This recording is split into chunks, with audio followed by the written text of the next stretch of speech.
창세기 3장 8절에서 16절까지를 보시겠습니다. 좀 길어요. 우리 한 절씩 교독합니다. 제가 8절 읽겠습니다. 그들이 그날 바람이 불 때 동산에 거니시는 여호와 하나님의 소리를 듣고 아담과 그의 아내가 여호와 하나님의 낯을 피하여 동산 나무 사이에 숨은지라.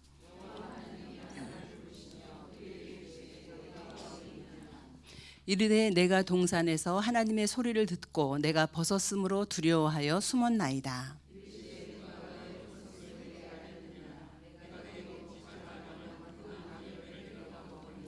아담이 이르되 하나님이 주셔서 나와 함께 있게 하신 여자 그가 그 나무 열매를 내게 주므로 내가 먹었나이다.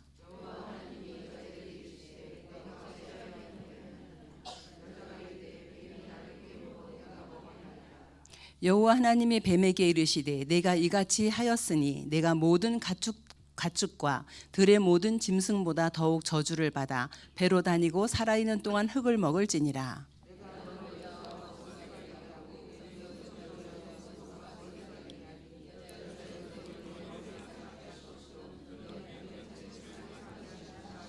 함께 봅니다. 또 여자에게 이르되 내가 내게 임신하는 고통을 크게 더하리니 내가 수고하고 자식을 낳을 것이며 너는 남편을 원하고 남편은 너를 다스릴 것이니라 하시고. 아멘.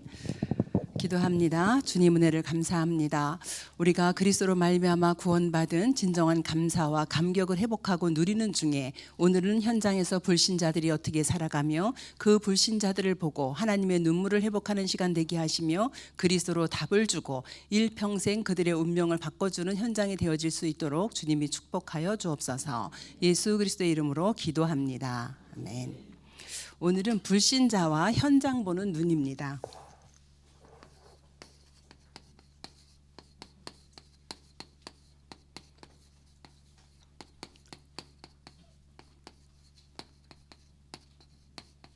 오늘 창세기 3장에 아주 상태가 잘 나와져 있습니다. 우리가 어제 그리스도로 말미암아 진정한 구원을 받고 진정한 감사가 회복되었다면은 이제 그리스도의 이 복음을 누리게 되어질 것이고요. 복음을 누리다 보면은 현장을 볼 수 있는 눈이 열려지게 되어집니다. 이 현장 보는 눈이 열려질 때 진정한 눈물이 회복이 되어지지요. 정말 하나님의 마음이 우리 마음에 하나님의 눈물이 우리의 눈물이 되어지는 그런 영혼을 사랑하는 이런 마음을 하나님이 주실 것입니다. 그래서 우리가 전도하면은요, 전도의 어떤 행위나 방법이나 어떤 프로그램이나 이런 것보다도 먼저 진짜 현장을 보는 눈이 열려져야지 그들에 대한 애통한 마음이 생기고 그들에게 복음 전할 마음이 생겨지지요. 하나님께서 이 현장 보는 눈을 열어주면은 우리가 정말 가진 것도 없고 정말 우리가 뭐 이렇게 능력이 없다 할지라도 당장 대통령 앞에 가서도 복음 전할 수 있고 정말 기업 회장 앞에 가서도 복음 전할 수 있는 것이 우리 전도자들입니다. 근데 이 현장 보는 눈이 열려지지 않으면 저 권세 있는 사람 앞에 내가 어떻게, 저렇게 성공하고 돈 많은 사람 앞에 내가 어떻게, 이렇게 되어지지요. 그래서 진짜 하나님의 눈물이 오늘 회복되어지고 그 현장을 바라보는 그런 은혜가 있기를 원합니다. 하나님께서 우리에게 영혼을 사랑하는 마음을 주셨어요. 이 영혼을 사랑하는 마음을 주셔서 오늘도 우리 전도자들이 이렇게 지금 함께 하고 있는 거잖아요. 그래서 우리 마음이 하나님과 통하는 영혼을 사랑하는 마음이 생긴다면은, 그렇다면은 우리는 진정한 하나님의 눈물이 회복이 되어지고 우리는 진짜 전도 운동을 하게 되어집니다. 근데 이 마음이 없다면 어떻게 가서 전도를 하겠어요? 그렇죠? 그래서 하나님께서 우리에게 영혼 사랑하는 마음을 달라고 기도하시면서 오늘 현장에 보면은요, 생명 없는 종교 생활, 어제도 말씀드렸는데요, 이 생명 없는 종교 생활을 하는 이 개인들이 있습니다. 생명 없는 종교 생활하는 개인들, 교회에 다닙니다. 제가 어제도 여행 갔다 온 얘기를 했는데 최근의 것을 간증을 하자 보니까 이제 그래요. 여행을 가서 제가 숙소를 몇 시에 들어가기로 하면 10시에 들어가기로 한 거예요. 그때까지 제가 이제 여행을 할 목적으로 저녁에 밤에. 그런데 생각보다 좀 일찍 이제 숙소 앞에 왔어요. 7시쯤 왔는데 좀 당겨서 들어갈 수 있냐 하니까 안 된대요. 10시에 오시래요.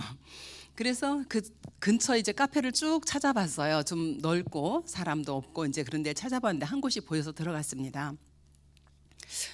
들어갔는데 이 카페 요 사장 얼굴이 굉장히 이렇게 표정이 없어요. 손님이 와도 뭐 그냥 말로만 어서 오세요 하지 표정이 변화가 없어요. 그래서 제가 거기 3시간을 앉아 있는 거잖아요.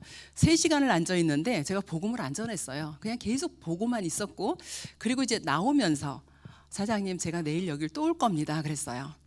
그동안 이제 계속 기도하고 있다가, 그리고 이제 그 다음날 아침이 아니죠, 점심 때쯤 제가 갔어요. 갔는데 정말 아무도 손님이 없어요. 그래서 이제 그 사장님한테 제가 오늘 여기 온 이유에 대해서 설명을 했어요. 어제 제가 사장님을 3시간을 봤다.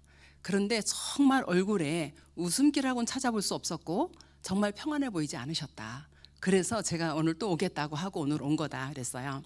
그러면서 혹시 교회 다녀보셨습니까? 제가 이랬어요. 그랬더니 제가 처녀 때까지는 교회를 다녔고요. 결혼을 해서는 남편이 아주 불도가심해서 못 갔습니다. 그래요. 복음을 쭉 전하고 있는데 이분이 갑자기 말을 자르면서 뭐라고 하냐면은, 그런데요 제가 하나 여쭤볼게요. 교회 다니셨던 분이 지금 하는 얘기입니다. 천국하고 지옥하고 중간은 없나요? 이래요. 그래서 성경에는 중간은 없습니다. 천주교에선 연옥이 있다 하는데 성경엔 중간이 없습니다. 왜 그러십니까? 그랬어요. 그랬더니 저요, 천국도 좋고 지옥도 좋고요. 그런데 천국 지옥을 생각하니까 천국은 갈 자신이 없고 지옥은 가기 싫고, 그러니까 어디요? 중간쯤이 있으면 이제 거기를 가고 싶은 거예요. 그런데 이분이 그 다음 얘기가, 저요 이 세상이 너무 싫어서요 저는 지금이라도 죽고 싶은 사람입니다 이러는 거예요. 그럼 뭔가 이유가 있을 거 아니에요. 그래서 제가 혹시 이유를 들을 수 있습니까? 이랬더니 이분이 뭐라 하냐면은, 아들이 23살인데 경계선 지능 장애래요. 그러니까 이게 IQ가 한 70 정도 되는 거죠. 이래서 초등학교 왕따, 중학교 왕따, 고등학교 왕따, 결국 이제 정신문제까지 와서 군대도 못 가고 있는데, 이 아들이 아빠하고 아주 상극이래요. 아빠하고는 뭐 이렇게 대하려고 하지 않는데요. 근데 매일 우리 엄마 최고라 그런대요. 아빠하고 좀 가까우면 내가 남편한테 맡겨놓고 지금이라도 죽겠는데, 아빠하고는 말도 안 하는 이 아이가 엄마가 최고라 그러고 엄마만 따르니까 이 아이를 두고 죽을 수가 없는 거예요. 저는 지금 죽고 싶습니다. 더 내일도 필요 없고 다음 시간도 필요 없고 지금 죽고 싶은데, 그런데 못 죽습니다 이러는 거예요. 그 복음을 쭉 다 전했습니다. 그 영접할 시간 되면은 또 꼭 방해하는 세력도 있잖아요. 갑자기 뭔 단체 손님 같이 카페가 좀 넓다 보니까 우르르르 들어오는 거예요. 이제 기다리는데 저는 사실은 이제 1시까지는 이제 1시에는 나가야 되는 거예요. 그래서 부탁을 했어요. 사장님, 교회를 다니셨지 예수 믿은 거 아니지 않습니까? 교회를 다니셨지 구원자 되시는 예수가 그리스도 일을 하신 걸 모르시지 않습니까? 자기는 못 들어봤다는 거죠. 그래서 제가 지금 설명 다 드렸습니다. 그러니까 정말 예수 그리스도 마음에 믿으시고 회복하셨으면 좋겠습니다 이랬어요. 오늘 여러분이 가는 현장에 이렇게 종교 생활하다 낙심한 사람들이 있을 것입니다. 그 다음에는요, 그런 개인만 그런가요? 교회를 보면은요, 교회가 뭐가 없어요? 이 복음이 있는지 없는지 모르겠는데 전하지 않습니다. 제가 그리고 그날 저녁에 이제 부산역으로 오면서 택시를 탔는데 한 40분 정도 걸려요. 제가 택시 탄 곳에서. 이제 복음 전하신 분이 시간이 충분하잖아요.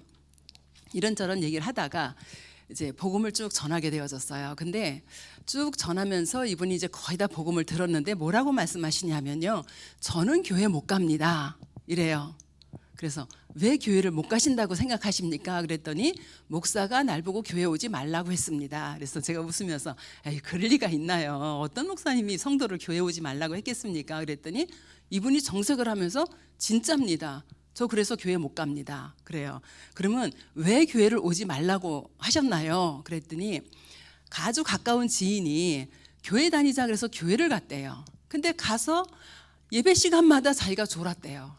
도무지 저게 무슨 말인지 못 알아듣겠고 내가 지금 여기 왜 앉아 있나 싶고, 그래서 계속 졸았더니, 그래서 몇 주를 그렇게 해서 졸았더니 그 교회 목사님이 저를 부르더니, 당신은 예배 시간마다 졸으니까 교회 올 사람이 아니다. 그러니까 교회 오지 말아라 이랬다는 거예요.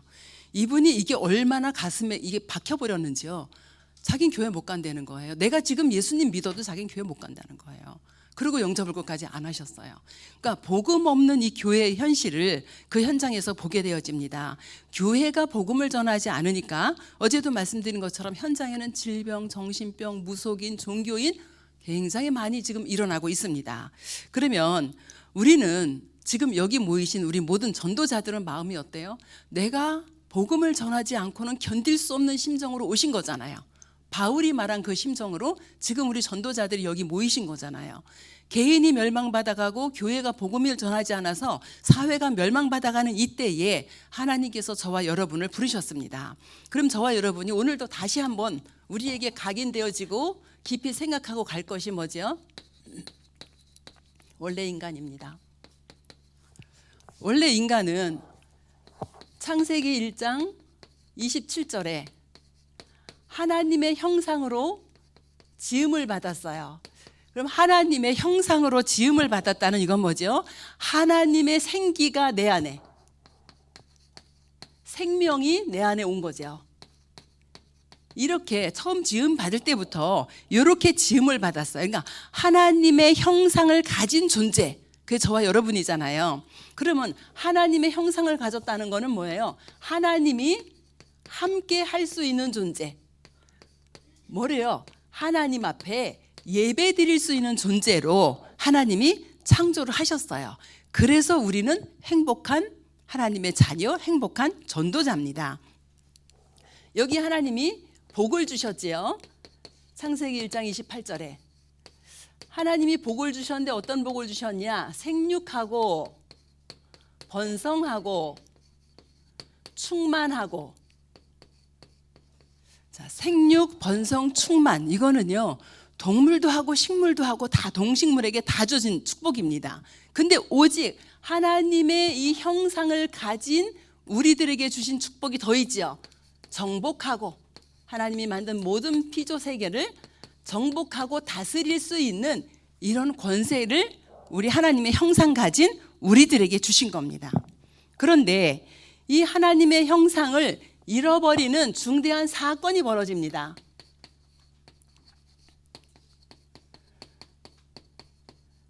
이 원래 인간의 축복, 이것을 완전히 잃어버리는 중대한 사건이 벌어지는데 그 사건이 창세기 3장 사건이죠.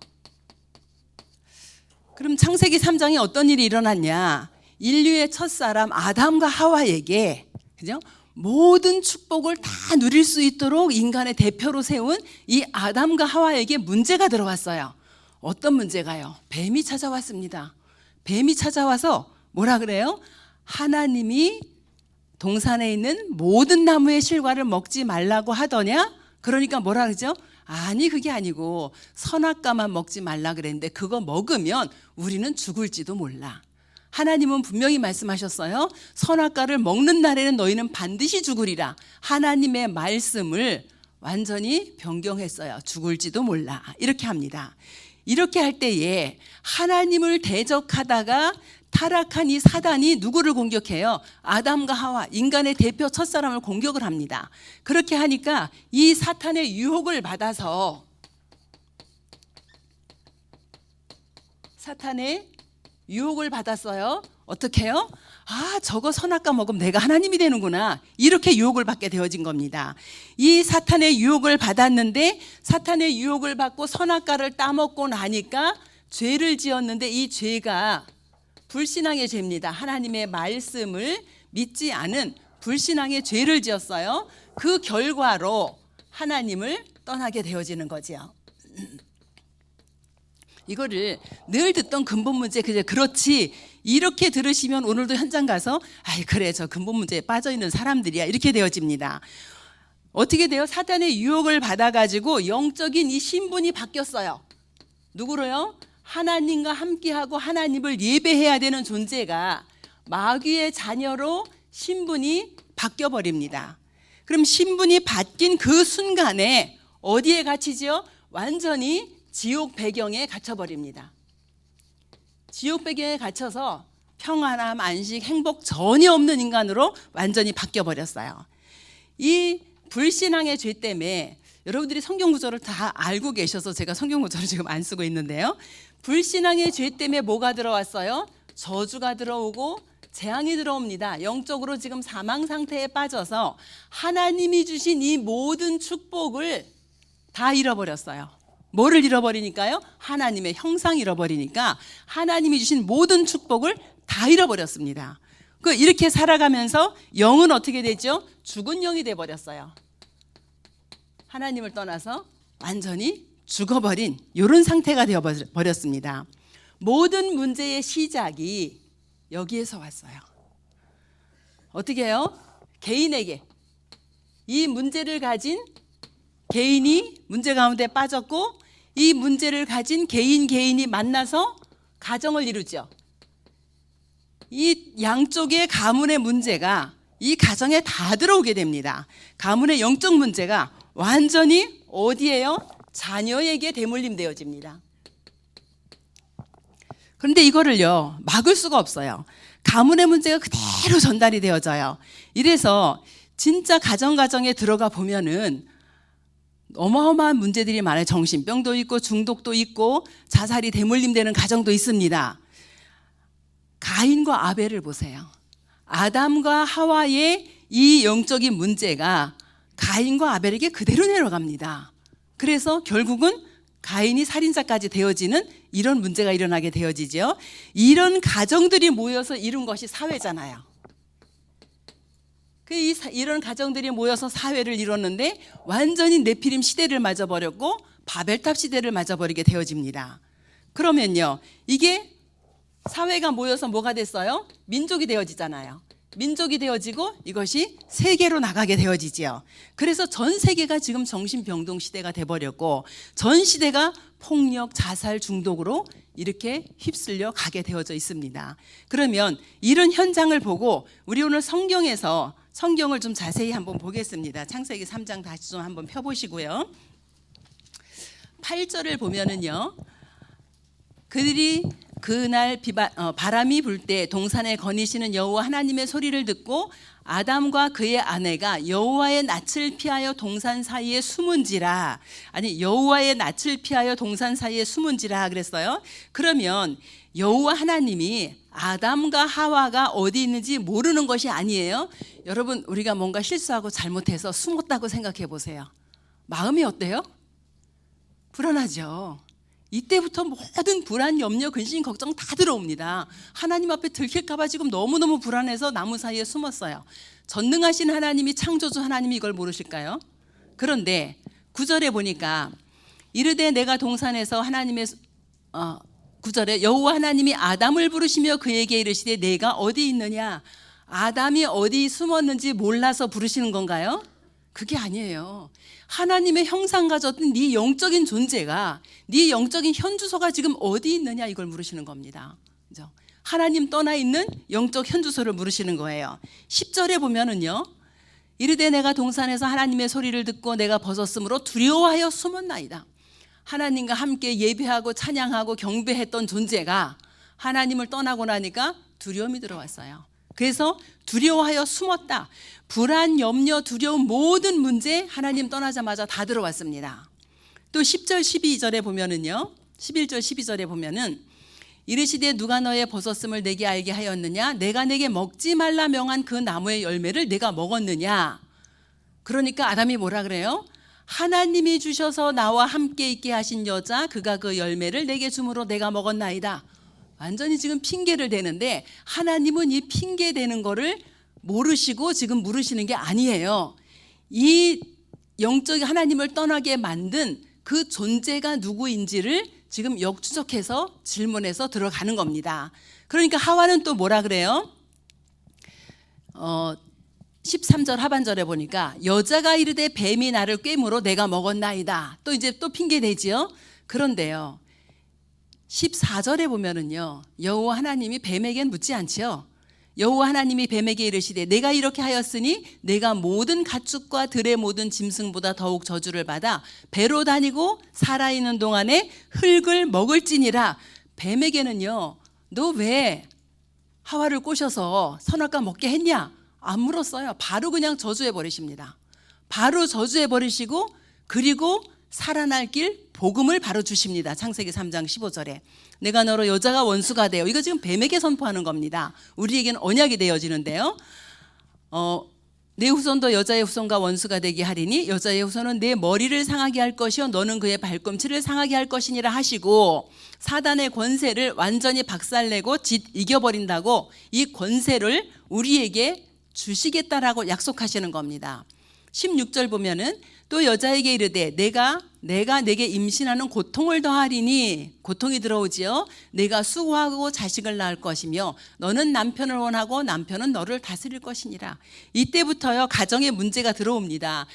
아내와 남편이 동등한 입장에 있어야 되는데요, 다스림을 받는 입장이 돼버렸어요. 그러니까요 가정 폭력도 생겨나게 되어집니다.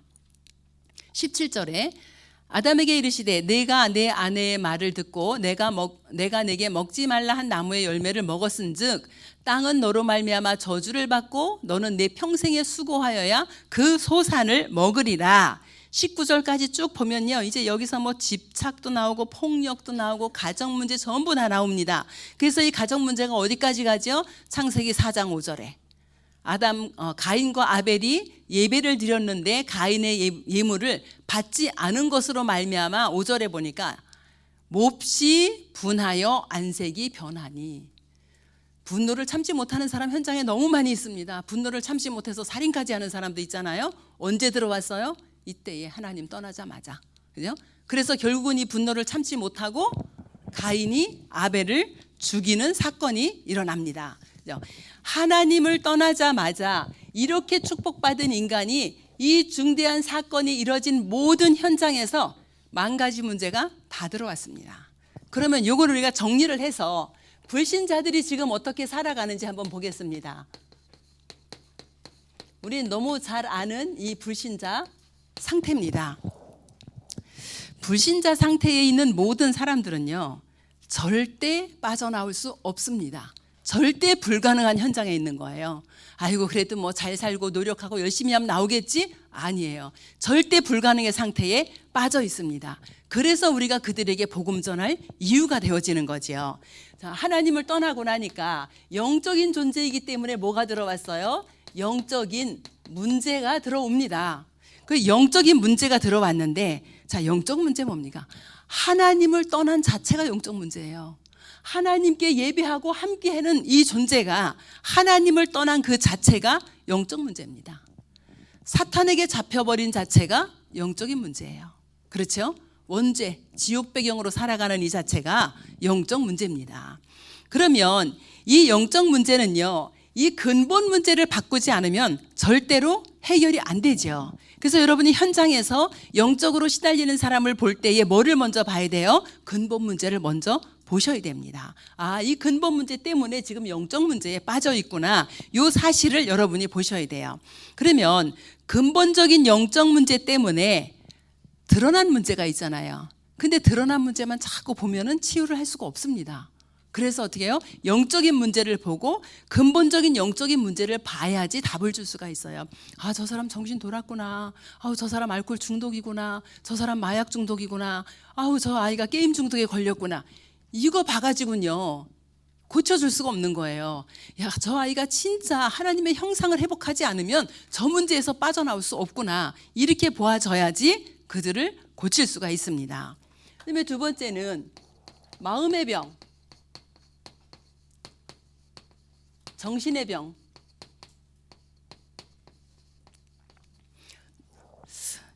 정말 많이 있습니다. 우울증, 조울증, 조현병, 공황장애, 이거는 그냥 우리가 많이 듣는 단어들 같죠. 여러분 현장에 가보면요 이런 분 너무 많이 있습니다. 어제 우리 목사님, 당의자 목사님 공부단지 포럼 하신 것처럼 그분이 처음에 오셨을 때 아무런 내색을 안 해요. 그럼 제가 그분이 공황증이 얼마나 심한지 모르잖아요. 공황증이 있는지조차도 모르잖아요. 이분이 어느 정도냐 하면은 처음에 딱 하신 말씀이, 제가 고속도로를 가다가 차를 세워놓은 적이 한두 번이 아닙니다. 이분이 사업하시는 분이거든요. 그러니까 이제 고속도로를 많이 달리는데 고속도로를 지나가다가 거기다 차를 세워놓은 적이 한두 번이 아니라는 거예요. 그래가지고 죽을 것 같으면 거기에서 바로 종합병원으로 가고 이렇게 살아오신 분이에요. 그게요 작게가 아니라 7년 8년씩 그러셨답니다. 근데 아무도 답을 주지 않는 거예요. 그 누구도 답을 주질 않는 거예요. 그런데 이제 공부단지 우리 손성태 장로님 거래처 사람이었던 거예요. 손 장로님이 복음을 전하고 답을 줬어요. 근데 이분이 이게 딱 잡히질 않는 거예요. 그렇게 하면서 이제 거기 다락방에 계속 이제 참여를 했어요. 제가 알기로 한 2년 좀 정도 된 것 같은데 그분은 5년 됐다 그러시더라고요. 저 5년 전에 거기 안 갔었거든요. 그런데 한 2년 정도 된 것 같은데 완전히 지금은 공황증 상관없이. 그럼 이분이 공황증 약을 먹고 공황증 때문에 환경을 바꾸고 이랬나요? 아니에요. 뭐 해결했어요? 이 근본 문제 해결했어요. 근본 문제 해결하고 복음을 계속 들으면서 저는 뭐 그 치유된 거에 대해서 그렇게 감동이 안 됐는데 본인은 되게 감동이 되는가 보더라고요. 왜요? 너무 고통 가운데 있었으니까. 그죠? 이런 정신 문제 때문에 어려움을 당한 사람들이 너무 많이 있거든요. 그러면은 오늘 현장에 갔을 때에 아이고 뭐 불신자들의 당연한 모습이야. 그렇게 봐가지고는 별로 답이 안 돼요. 뭐요? 현장 보는 눈? 하나님의 눈물이 여러분에게 회복이 되어져야지. 하나님은 그 한 영혼을 놓고 얼마나 지금 그 영혼이 돌아오기를 하나님이 기다리고 계시는지 이 하나님의 진정한 눈물이 회복이 되어져야지 그 현장에 그런 사람들에게 답을 줄 수가 있습니다. 그 다음에 또 어떤 문제가 오죠? 생활에도 문제가 오죠.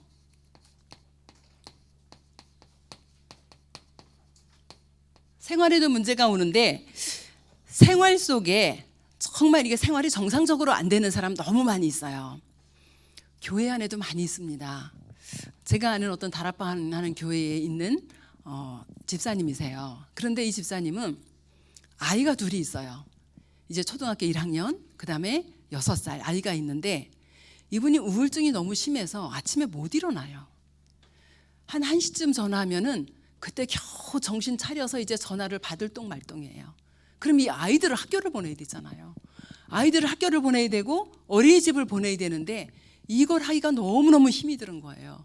그러니까 저 아이들이 너무너무 귀하고 사랑스러운 아이가 아니라 뭐예요? 진짜 왼수 같은 애들인 거예요. 내가 저것들을 왜 이제 이렇게 되어지는 거죠. 그래가지고 너무너무 힘든데 중요한 건 이분이 치료를 안 받고 계시더라고요. 저는 좀 병원 치료를 이렇게 권해드리는데 이렇게 힘든데 병원 치료는 안 받고 계세요. 그러면서 그럼 다락방을 하고 있나 보니까 다락방도 안 하고 있어요. 그러니까 다른 다락방하는 교회의 성도니까 제가 뭐 말씀 운동하자 이 말을 하기는 너무 어려운 거예요. 그것도 멀리 있는 교회도 아니고. 그런데 말씀 운동도 안 하고 있고 그러면 말씀을 듣냐 집에서. 말씀을 들을 힘이 없어요. 그냥 유튜브 틀어놓고 있으면 되는데 그 힘도 없어요. 그냥 자는 거예요. 그냥 기운 없어 자고 힘들어서 자고 애들 어떻게 해서 애들 보내놓고 와서 또 자고 애들 올 때 되면 뭘 좀 챙겨줘야 되는데 이거 할 수 있는 힘이 없는 거예요. 교회 안에도 심지어는 복음을 선포하는 교회 안에도 이렇게 힘든 사람들이 있습니다. 그래서 정말 생활이 안 돼. 영적인 문제, 정신적인 문제 때문에 생활이 안 되는 이런 사람들. 그리고 어떤 사람들은 어쩌? 뭔가 내가 성공하고 좀 채워 넣어야 돼. 그러다 보니까 자꾸 어디로 가요? 집착하는 쪽으로 가버립니다. 그래서 계속 집착하고 또 그렇게 하다 보니까 집착하다 보니까 잡히게 되는 게 중독이잖아요. 그죠? 그러니까 잘못된 중독에 빠지게 되어지는 거죠. 그래서 어떻게 돼요? 생활에 균형이 완전히 깨어져 버립니다. 생활에 균형이 없어요. 밤낮도 따로 없고 내가 해야 될 거, 챙겨줘야 될 거 전혀 못합니다. 그럼 이제 이런 정도가 아니라 여기서만도 끝나면 좋겠는데 이제 질병이 와 있잖아요. 육신의 질병. 이 질병 때문에 또 많이 힘들어 하시는 분들이죠. 저는 이제 질병 때문에 좀 자신 있게 말할 수 있는 시간표가 된 것 같아요. 그러니까 이렇게 건강해 보이는 제가 머리부터 발끝까지 몇 가지 질병을 지금 다 가지고 있어요. 병원에서 진단받은 병명 6개 이렇게 가지고 있는데 너무 건강해 보이잖아요. 혹시 오늘 질병 때문에 내가 너무 힘들다 하시는 분 있으면은 진짜 언약 붙잡으시면 될 것 같습니다. 저도 단번에 되진 않았어요. 근데 지금 이렇게 있지만 저는 지금 여기서 이렇게 메시지 하다가 여기서 쓰러져도 당연히 올 게 왔구나. 전 이런 사람입니다. 그러니까 이 머릿속에 시한폭탄 같은 거 하나 다 가지고 다니거든요. 지금 터져도 상관이 없고 지금 막혀도 상관이 없는. 그런데 제가 그것 때문에 묶이면은요 아무것도 못해요. 진짜 아무것도 못해요. 병원에서 수술하자 하더니 이거 수술해도 효과가 없다고 수술도 이제 포기를 했어요. 그러면은 제가 병원에서 계속 약을 주더라고요. 그래서 약을 제가 한 5년을 먹었습니다. 횟수로 6년을 먹었어요. 전혀 안 낫고 계속 약만 늘어나요. 여러분들 병원 치료 다니면서 약 끊으라는 얘기가 절대 아니고요. 내가 이걸 어떻게 해야 될까? 그래서 제가 진단을 2008년도에 받았는데 2013년도 8월에 제가 약을 끊어버렸어요. 왜냐하면은 그 약 때문에 오는 부작용을 제가 감당을 못하는 거예요. 그러니까 이거 낫자고 하는데 이거 낫는 건 고사하고 다른 부작용들이 생기는 걸 감당이 안 되는 거예요. 그래서 이제 끊고 지금 2024년이니까 11년 하나님의 은혜로 이렇게 지금 오고 있습니다. 그래서 혹시나 저는 희귀 난치성 그게 등록되어 있는 사람이거든요. 나는 난치병이야. 나는 불치병이야. 하나님에게는요, 감기나 암이나 불치병, 난치병 다 똑같습니다. 하나님의 능력엔 새벽에 뭐라 했어요? 불가능이 없다. 그러면 하나님의 능력 믿고 오늘 내가 천국 간다. 할렐루야 하고 가야 되는 거잖아요. 난 아직 애가 어려서요. 나는 아직 할 일이 더 많아서요. 하나님이 책임지십니다. 우리는 자꾸 내가 뭔가 해야 된다고 생각을 해요. 그런데 하나님이 책임지십니다. 제가 우리 새가족 할 때도 얘기했는데요. 우리 막내딸이 26살이 됐을 때 직장을 이렇게 이직을 할 일이 생겼었어요. 근데 그때 우리 그 JP모건에 다니는 자매가 우리 지금 회사에 사람 구하는데 이력서 한번 내보라고 하세요. 이러는 거예요. 그래서 제가 우리 딸한테 그 자매가 얘기하는데 거기 서류 한번 내볼래? 그랬는데요. 우리 딸이 그렇게 막 말 안 듣고 엄마한테 덤벼드는 딸이 아닌데 낯세게 싹 바뀌는 거예요. 엄마, 내가 지금 몇 살인데 엄마가 내 취업을 지금 고민을 하고 내가 지금 몇 살인데 엄마가 나를 지금 취업을 시키려고 하냐는 거예요. 내가 알아서 할 텐데 도대체 엄마 왜 그러냐고. 제가 그때 내려놨습니다. 안 되는구나. 이 자녀 내 자녀 아니구나. 진짜네요. 그런데 그 딸의 말이 얼마나 고마웠는지 몰라요. 하나님이 하실 텐데 왜 엄마가 자꾸 나서가지고, 그죠? 하나님이 하시는 일 누가 막아요? 엄마가 막고 있어 지금. 그때부터 제가 이거 아니다 이제 내려놓게 되어졌거든요. 우리 애가 가정 문제도 있을 수 있고요. 지금 이거 생활의 문제잖아요. 가정 문제도 있을 수 있고 가정의 경제 문제도 오고 가정의 후대 문제도 오고 가족들 간의 문제도 올 수 있어요. 그러나 하나님께는 뭐가 없다고요? 불가능이 없다. 그러면 다 치유를 받아야 되냐? 저 안 낫거든요. 안 낫는데 상관이 없잖아요. 아니 내가 병 걸렸는데 이게 꼭 나야 돼. 그 말을 하는 게 아닙니다. 안 나도 상관이 없으면 돼요. 내가 돈이 없어도 상관이 없으면 돼요.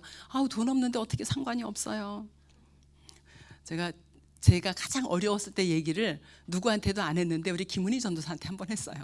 그랬더니 김은희 전도사가 엄마 그런 줄 몰랐어요 이러더라고요. 왜냐하면 같이 이제 동역하면서 말할 기회가 있어서 했거든요. 진짜 돈이 없어도 상관없습니다. 돈 없다고 죽진 않아요 절대로. 그죠? 우리 김은희 전도사님 다른 사람한테 말하지 마세요.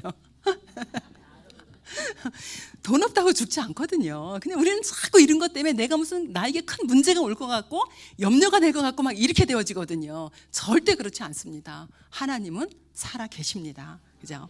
이렇게 되어지니까 이제 불신자들 어떻게 해요? 계속 몸부림을 칩니다. 그런데 이 문제가 해결이 안 됐는데 몸부림을 친다고 해결이 되어지나요? 절대 몸부림쳐서 해결이 안 돼요. 내가 어떡하든지 이 문제 한번 해결해 볼 거야. 어떤 사람은요 죽으라고 참습니다.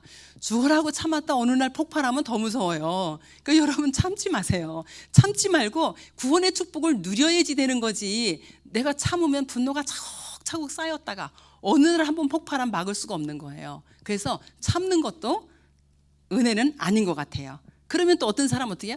착하게 한번 살아보자. 착하게 산다고 근본 문제 해결됩니까? 절대 이 문제 해결 안 돼요. 그렇지요. 내가 선행을 해도 열심히 해도 종교 생활을 해도 어떻게 해요? 이 근본 문제는 해결이 안 된다는 겁니다. 그래서 몸부림을 아무리 쳐도 몸부림으로 해결할 수가 없습니다. 그런데 이렇게 몸부림치고 열심히 살았는데 어느 날 죽는 시간표가 왔어요. 그 죽는 시간표가 딱 왔는데 어디로 가야 되냐는 거예요. 도대체 내가 어디로 가는 거야? 아버지 집으로 가야죠. 마귀의 자녀니까. 그럼 마귀를 가두려고 만들어 놓은 이 지옥으로 마귀 따라서 가는 겁니다. 그러면 후대는 어떻게 될까요? 우리의 후대들은 내가 살아온 그대로, 내가 이 불신자 모습 이렇게 살아왔다면 이것이 그대로 후대에게까지 전달이 되어지는 거죠. 우리 제주 캠프 여러분들 많이 이렇게 기억하시는 부분이 있을 거예요. 그 점 이렇게 옷 만져서 병 고쳐주는 훈이네. 거기를 갔는데 제가 복음 다 전했어요. 복음까지 다 전했는데 이분한테 제가 뭘 물었냐 하면은 자녀 있지요? 그랬더니 이렇게 손을 하나 들더라고요. 그랬더니 우리 여기 같이 가셨던 분들 여기 계시는데 손을 이렇게 들더니 그래서 제가 했어요. 그럼 그 자녀에게 지금 내가 그분의 호칭을 선생님이라고 불렀어요. 지금 선생님이 하시는 이 일을 물려주고 싶습니까? 그 말에 화를 냈어요. 이분이 계속 듣고만 있다가 이게 얼마나 힘들고 어려운 일인데 이걸 자녀한테 물려주냐는 거예요. 그런데 물려갑니다. 그게. 그죠? 후대에게요 그대로 대물림이 되어져요. 그러니까 가문 대대로 보면은 정신병 있는 집, 자살하는 사람 있는 집, 뭐 경제적으로 너무 어려운 집 있단 말이죠. 그럼 지금 요거를 보시고 여러분이 뭘 보시면 되냐 하면요, 요런 현장에 정말 갈급하게 운명에서 빠져나오기를 기다리고 있는 누가 있어요? 창세기 사도행전 3장에 안진뱅이 있다라는 겁니다. 지금 우리가 가는 현장에, 여기서 내가 안진뱅이 성경에 있으니까 그렇게 쓰지만 정말 운명에서 빠져나오기를 간절히 기다리고 있는 이런 사람들이 있다라는 겁니다. 또 질병으로 모든 재산을 다 날리고 이제 예수 앞에 온 누구죠? 혈루증 여인. 이런 사람들이 우리가 가는 현장에 있는 거예요.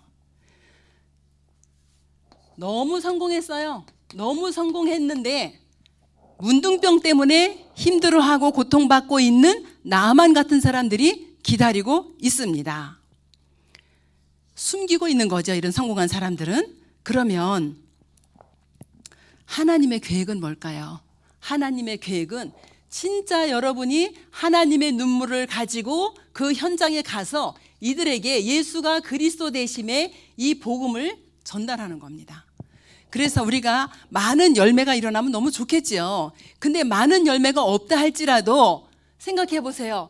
이런 사람들이 고침을 받았다, 이 근본 문제를 해결받았다, 너무 축복되는 일이잖아요. 그래서 너무 결과에 막 이렇게 연연해하지 마시고 진짜 나는 복음 가진 전도자다, 나는 이 복음을 전할 전도자다. 어제 말씀드린 것처럼 복음 가진 자에게 복음 받을 사람을 붙여주잖아요. 그래서 이 확신을 가지고 정말 행복한 전도자로 현장에 가서 이들을 살리기를 원합니다. 그럼 뭘로 살리죠? 우리가 살려야 되잖아요. 여러분이 가는 현장에 방주운동을 하는 것입니다. 오직 그리스도 운동, 오직 복음 운동이죠. 창세기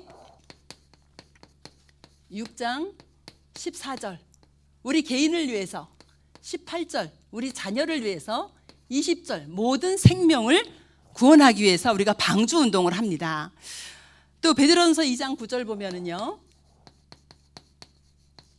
우리를 왕 같은 제사장으로 빛을 선전할 선지자로 부르셨어요. 그러면은 우리 가는 모든 현장 속에서 이 신분, 그리스도의 대사죠. 이 신분 확실히 누리시기 바랍니다. 자, 먼저 보면은요, 우리 사복음서 말씀을 받았습니다. 마태복음에 뭐요? 제자운동. 이 그리스도의 복음을 전하는데 마태복음 28장 16절부터 20절입니다.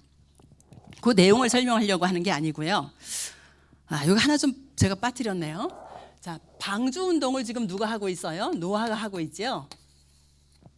노아가 방주를 짓는데요, 방주 운동한 노아에게 하나님이, 이거는 그 자녀를 아마 비유로 설명하시기 위해서 하신 게 아닌가 싶어요. 하나님께서 이 노아의 아들들이 누가 있어요?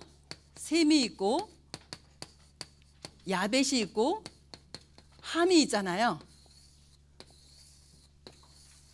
이렇게 있는데 이 함이 아버지가 포도주를 마시고 벗은 거를 보고 형제들에게 고한 것 때문에 뭐라 하냐면, 너는 네 형제의 종의 종이 될 거라 그래요. 종의 종이 됐어요. 그리고 야벳은 셈의 장막에 거하게 할 것이다. 그러면서 야벳을 창대케 하리라 그랬어요. 이걸 그냥 잠깐 제가 그냥 비유로 뭐 주석에는 어떻게 나왔는지 모르겠어요. 비유로 설명을 하면은 종이에요. 야벳을 창대케 한다 그랬어요. 경제예요. 이 셈이 언약을 붙잡고 있어요. 언약을 붙잡은 셈에게 돈도 주시고 사람도 주시고 다 주시는 거예요. 이걸 왜 말씀드리냐 하면은 여러분들이 정말 언약을 붙잡고 현장에서 말씀 운동, 방주 운동을 한다면, 진정으로 하나님이 원하시는 이 운동을 한다면 하나님께서는요, 사람도 붙여주시고요, 하나님은 돈도 주시고요, 함께할 동력자들도 붙여주십니다. 그래서 진짜 이 방주 운동, 그리스도 운동을 하는데 제자를 보면은요, 아브라함을 보니까 아브라함을 통해서 요셉에게까지 언약이 전달되게 하셨어요. 창세기 3장 15절, 또 창세기 12장 1절로 3절, 여자의 후손 가나안 땅 언약을 전달하게 했는데 정말 이 후대들이 제자로 세워지는 걸 보게 되지요. 모세를 통해서 하나님은 여호수아 갈렙을 세우셨어요. 정말 여러분 그 이후에 여러분보다 더 큰 사역을 할 수 있는 그런 제자들. 모세는 가나안 땅에 못 들어갔잖아요. 여호수아 갈렙은 가나안 땅에 들어갔거든요. 그죠? 언약 잡은 아브라함은 세계보고만 못했지만 요셉은 세계보고만 했습니다. 저와 여러분이 세운 이 제자가 저와 여러분보다 더 큰 일을 할 수 있도록 세계보고마의 일을 하나님께서 인도해 가시는데 우리에게 그런 제자를 붙이시겠다라는 겁니다. 조금 더 보면은요, 사무엘에게 다윗을,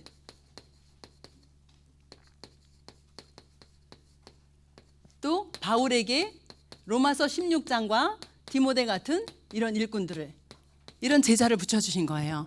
그러면 우리는 정말 현장에서 이 제자는 어떻게 돼요? 제자는 말씀 운동으로만 제자가 세워집니다. 다른 걸로는 안 돼요. 그래서 말씀 운동으로 제자를 세우는 이런 축복을 우리가 누리기를 원하고요. 두 번째는 치유 운동이죠. 마가복음입니다. 마가복음 16장 15절에서 20절. 보좌에 앉으신 주님이 우리와 함께 하시면서 이 치유 운동을 합니다. 그런데 정말 아까 말씀드린 것처럼 뭘 치유해야 되냐? 근본 치유를 하는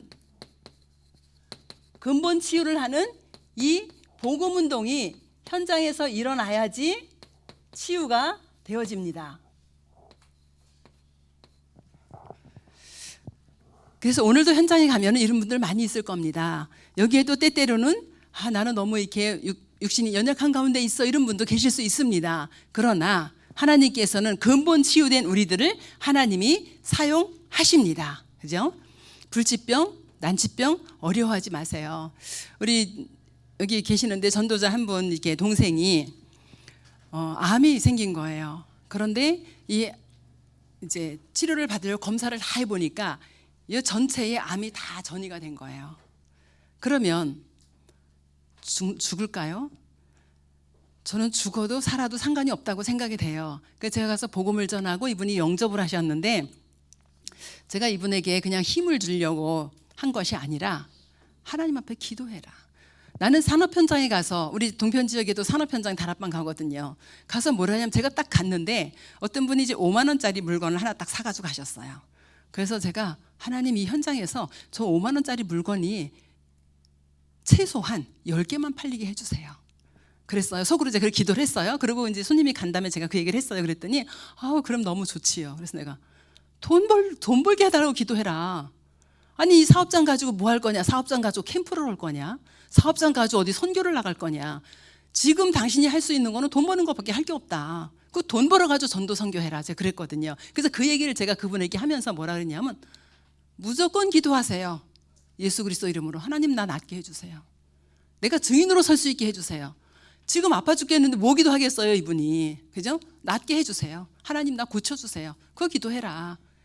그 얘기를 했거든요. 정말 우리가 낫는 것이 목적은 아닙니다. 제가 어제도 말씀드린 것처럼 구원받고 영접해서 하나님 자녀 됐어, 바로 천국 가면 너무너무 좋은 거잖아요. 그런데 할 사명이 있기 때문에, 우리가 증인의 축복을 누려야 되기 때문에 하나님께서 우리를 지금 살려두시는 거잖아요. 그러면은 우리를 통해서 이런 치유의 증인들도 현장에서 세워진다라는 거죠. 그 다음에 세 번째, 누가복음입니다. 이 말씀 운동을 하는데 누가복음 24장 13절에서 35절까지 여기 누가 나오냐 하면은 예수님이 십자가에 처형을 당했어요. 그러니까 너무너무 슬퍼서 지금 엠마오로 가는 제자들이에요. 그런데 예수님이 부활하셔서 그들에게 나타나셔서 말씀을 계속 전하는데 이 두 제자 몰라. 아마 70인쯤 되겠죠. 이 두 제자는 예수님인지 모르는 거예요. 그래서 그렇게 쭉 가다가 깨달았어요. 아니 그때 몇 절에 32절에 보니까 성경을 풀어줄 때에 우리 마음이 뜨겁지 아니하더냐, 그죠? 이러면서 다시 이제 되돌아가는 내용이 나옵니다. 오늘 현장에요 갈급한 영혼이 있어요. 그 갈급한 영혼의 성경 뭐죠? 복음을 풀어서 설명을 해줄 때 그들의 가슴이 뜨거워지고 그들에게 역사가 일어나게 되어집니다. 그래서 진짜 오늘 현장에 갈급한 영혼들에게 뭐죠? 이 말씀 운동을 여러분이 확정할 수 있으면, 말씀 운동을 지속하는 것을 확정할 수 있으면 여러분이 확정하시면 되겠습니다. 마지막으로 뭐죠? 후대 운동입니다. 후대 운동. 저와 여러분의 자녀들도 후대고요. 교회 안에 있는 렘넌트들도 후대예요. 그런데 교회 밖에 더 많이 있습니다. 교회 밖에 구원을 받고 세계복음화에 쓰임 받을 사람들이 정말 더 많이 있어요. 요한복음 21장 15절부터 18절. 이사야가 렘넌트 운동했지요. 이사야서 6장 13절에 그루터기 언약을 붙잡고 렘넌트 운동했습니다. 바울이 가는 곳곳마다 어디로 들어갔어요? 회당으로 들어갔습니다. 그럼 오늘 여러분이 가는 현장에 우리의 이 후대가 준비되어 있을 수 있어요. 그렇죠? 이 후대 렘넌트 운동 할 수 있도록. 자, 정리합니다. 정말 우리가 영혼을 사랑하는 이 마음, 하나님의 눈물이 나의 눈물이 되어져서 현장을 바라볼 때에 이 어마어마한 축복을 잃어버리고 근본 문제에 빠져서 지금 어려움 가운데 있는 이 현장, 여기에 대해서 우리가 하나님의 눈물을 회복하는 그런 캠프가 되어졌으면 좋겠습니다. 여기에 대한 하나님의 눈물이 회복되어지면요, 앞으로 계속 전도의 응답들이 일어나게 되어집니다. 근데 내 영혼이 메말라 있고 내 심령이 메말라 있어서 아이고 뭐 다른 사람 눈물은커녕 내가 지금 힘들어 죽겠는데 어떻게 전도하겠어요, 그런 상태에서. 그렇죠? 그래서 이런 사람들을 살리는, 복음으로 말미암아 완전히 살리는 캠프. 그래서 현장에 제자운동, 치유운동, 말씀운동, 후대운동을 할 수 있는 요거 뭐예요? 시스템이 현장 속에 세워지는 겁니다. 결론으로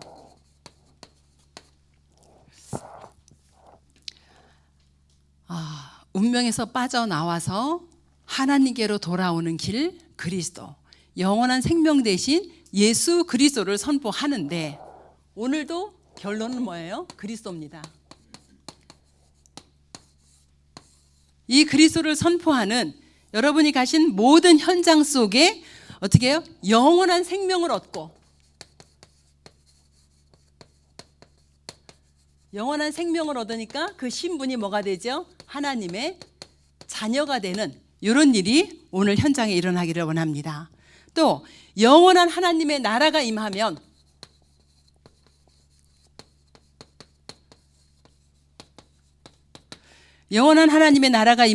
그 현장에 뭐가 무너지죠? 흑암의 권세 완전히 결박됩니다. 세 번째로는요, 영원한 지옥에서